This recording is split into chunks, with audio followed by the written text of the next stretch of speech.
உன்னுடைய குடும்பத்தை பார்த்தேன் தாயே, உன்னுடைய மக்களை பார்த்தேன், உன்னுடைய தொழிலாளங்க கருப்புசாமி உத்தரவிட்டு நீங்க நாங்கள் நடு தெருவில் இல்லை, எனக்கு பார்க்க கூட ஆள் இல்லை.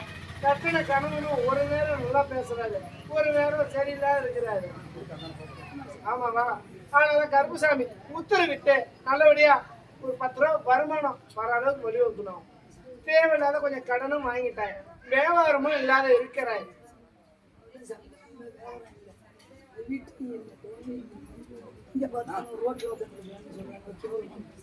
வியாபாரம் இல்லை அப்படின்னு கேக்குற. அதனால கருப்பசாமி உத்தரவிட்டு 10 ரூபா வியாபாரத்தை வழிவகுத்துறேன்.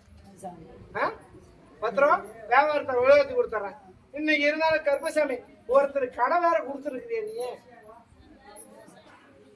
கொடுத்திய? சத்தமா சொல்லுமா? ஏன் காசு கொடுத்து தெரியுது உனக்கு? ஏன் கொடுத்த?